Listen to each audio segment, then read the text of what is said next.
This is Sky Sports, a part of the British Sky Broadcasting Network. This week on NHRA Today, the thrill is back at the head of the top fuel pack, while Cowboy Powick rides tall in the Arizona desert. PEDREGON is phenomenal with Phoenix bunnies and taking a quiet approach to Comp Eliminator. From PSI Superchargers in Tempe, Arizona, these stories and more on this edition of NHRA Today.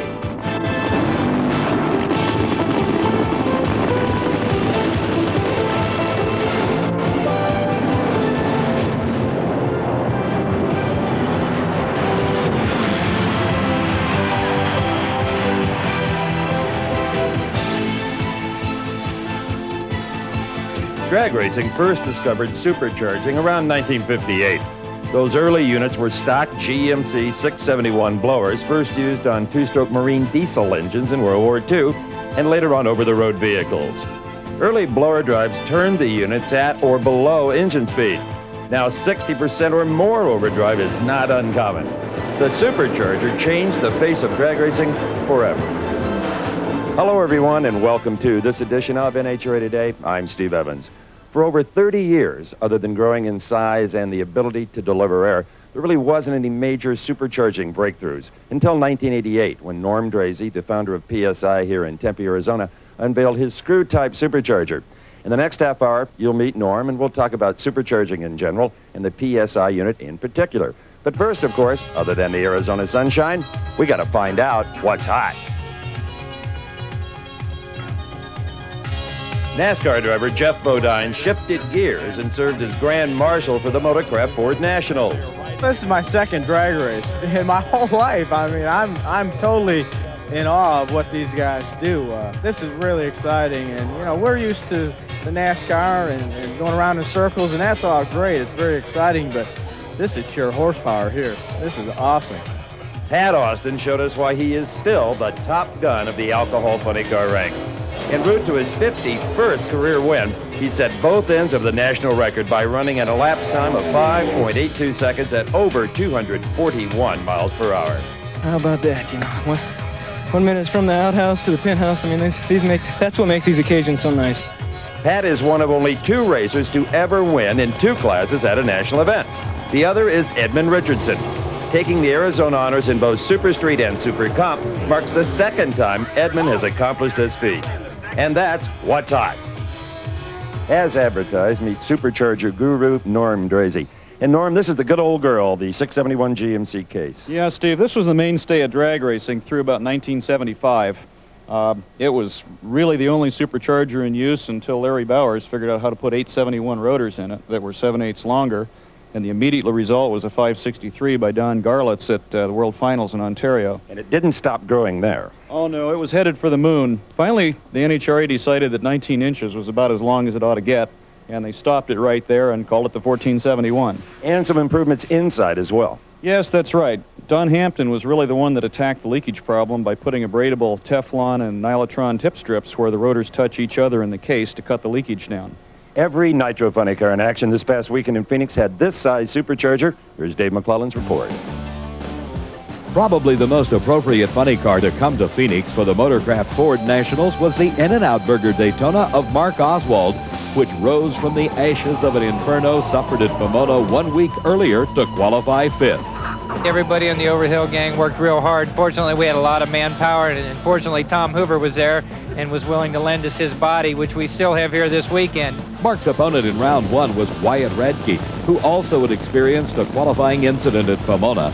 And as the 2 cars raced down track, Oswald seemed headed for victory until his engine failed, giving a come-from-behind upset win to the Wesco Dodge. Wyatt Radke was then defeated in round number 2 by Del Worsham, who then faced the number 1 qualifier CRUZ PEDREGON in the final 4. The McDonald's Oldsmobile had run in the low 5 teens all day, but against Worsham, the car dropped off the pace to a still respectable 520 that was enough to claim the win. The other side of the ladder featured some round 2 fireworks from Al Hoffman's Lower Drive Services Dodge Daytona, which first took the win over John Force's Castrol Olds, then burst into flame after one of the most severe engine explosions ever. Al battled his flaming flopper through the shutdown area and into the desert, where he miraculously emerged from the smoke and fire. With such severe damage, Al was forced to miss his Final Four meeting with Jim Epler, who carried the Rug Doctor colors into the final round against Pedregon. Just after the cars left the line, Epler's Daytona slowed, granting an unchallenged win to the reigning Winston champion. The car was on about a 5:15 pass, and then about 1,000 foot, the blower belt broke, so just killed the motor. So I looked over and was hoping that Epler wouldn't come by me, but he didn't, so that was great. CRUZ now finds himself atop the Winston point standings ahead of John Force, followed by Del Worsham, Al Hoffman, and Jim Epler. Norm Drazy, exactly how does your PSI screw-type supercharger work? Actually, Steve, it works very much like a roots blower. The big difference is that it takes air occupying this space and it compresses it down to this space before it encounters the manifold pressure. If you look very carefully here, you can really see where the pie-shaped opening in the housing evolves. The size of the pie-shaped opening determines how much pressure the air is raised in the blower, and this is what's responsible for cutting the power consumption. So even though you turn it faster, it takes, what, half the horsepower to operate? That's right, Steve. These units consume about 450 versus 900 horsepower. Now, the PSI is approved only for use in the alcohol classes, but right now, we've got Dave McClellan with the top fuel report from Phoenix.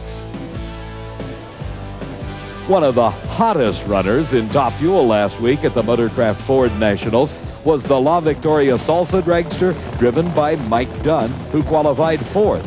An impressive performance for a team that just came into existence. We didn't have a whole lot of time to do any testing. The contracts were signed about January 10th, and we came here, and everything's going pretty good. 486 so far, and the car's running good. The driver's starting to learn how to drive, and I think we'll be okay. With team owner Daryl Gwynn now serving as crew chief, both men had to make adjustments.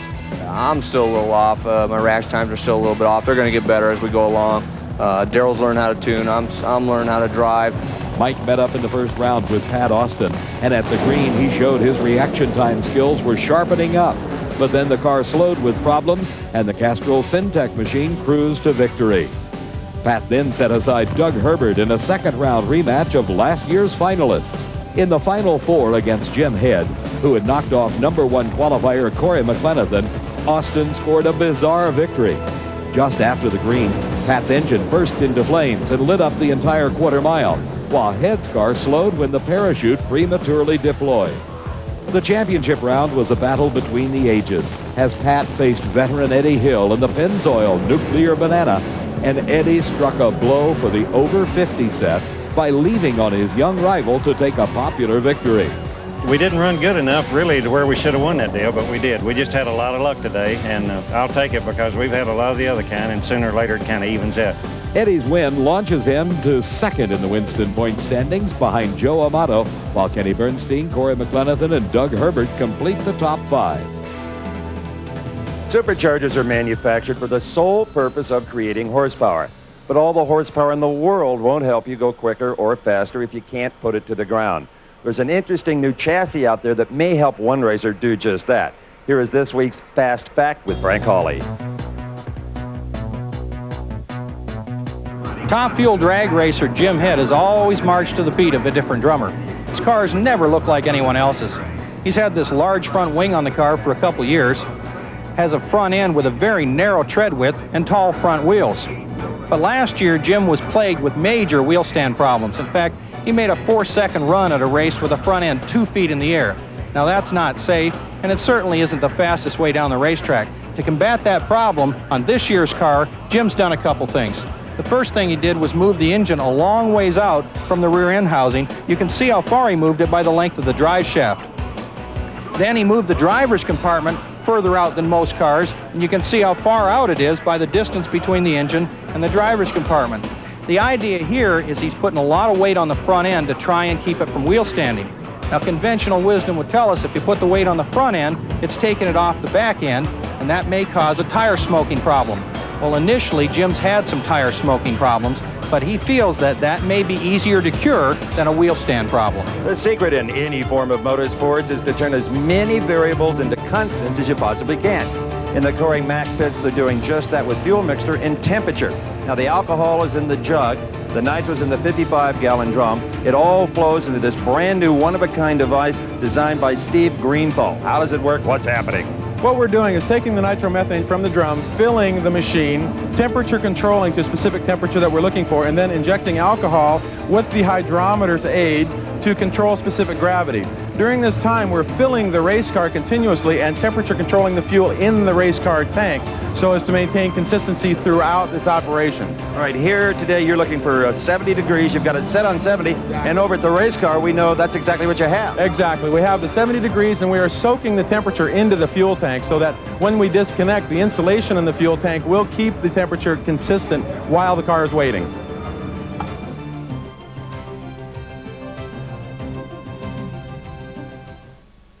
3 Kentucky dippers, 2 pieces of chicken, and your fries. They're in the back. Now with the... Welcome back to PSI near Phoenix, Arizona.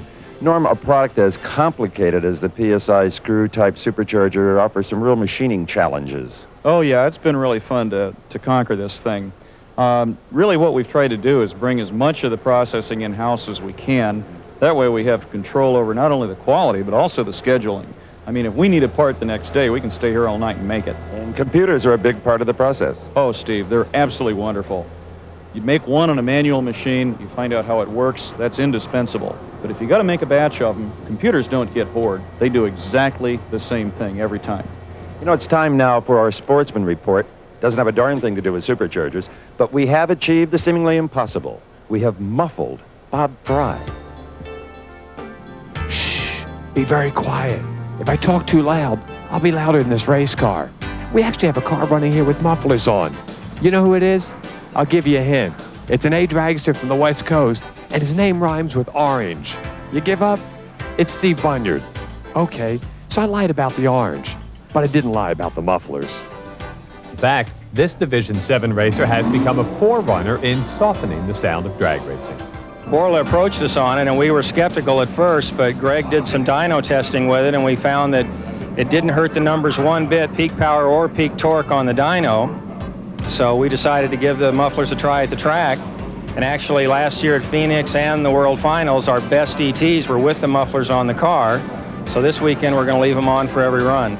I don't really know much about the technology of it. It has something to do with the way the sound waves are pulsed and the way it helps scavenge the exhaust. And it seems to work. I don't really understand why, but the car's running well. After going to a muffler, the former national record holder had to make some changes in his driving style. I've had to learn how to drive the car all over again because I can't hear the engine anymore. We've had to put a shift light on the car for the first time. I used to shift by ear. Now I can't hear the engine, so I'm having to rely on the shift light to shift it. And like many new innovations in racing, this one has created a lot of interest. I think we're going to see more and more interest as this thing develops. A lot of the tracks around the country do face a noise problem, and not only in drag racing, but sprint car and other forms of racing too. So I think these are going to be a big advantage in the future. Steve made some noise in comp for a while, but he fell victim to Ron Krischer's better reaction time in round 2. And despite the loss, Bunyard's dragster has opened some eyes, and maybe some ears. Now the comp final pitted the Lumina of Tony Chaperone in the far lane against two-time former Winston champion Bill Moropoulos. Tony won this one right off the starting line, and he picked up his first national win in his 20-year career. I'm just so excited, I'm speechless. I mean, we're going to enjoy this. I might just fly to Vegas and not go home for a week. Now, here are the rest of the winners from the Motorcraft Ford Nationals. For NHRA Today, I'm Bob Crazy Mate, you can't muffle me, right? And from the looks of things, you can't muffle that Chaperone crew either. Last season at the 92 Motorcraft Nationals, Tiffany Hyland finished a close second to eventual Winston champion Blaine Johnson.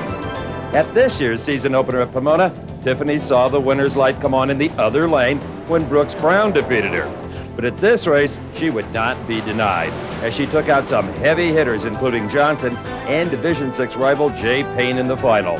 After coming so close twice before, this win marked her first ever since moving into the alcohol ranks. Oh, I am so excited. I can't believe it. I don't think I'll sleep all night. In that the PSI is a larger package, they also manufacture here a low-profile fuel injector hat so that the overall height is about the same. Now, the screw-type blower is a heavier package. It costs about 40% more at $5,900, but you should only have to own one of these, and it should run virtually maintenance-free all season, even if you bang it a couple of times. Now, this is not going to replace this in the near future, but it is an interesting alternative. And speaking of alternatives, here again is Dave McClellan with his report on the most popular non-supercharged class, Pro Stock. The Motorcraft Ford Nationals featured a pair of prominent Pro Stock names meeting in the first round, Glidden versus Johnson. But instead of Bob and Warren, it was Rusty against Kurt.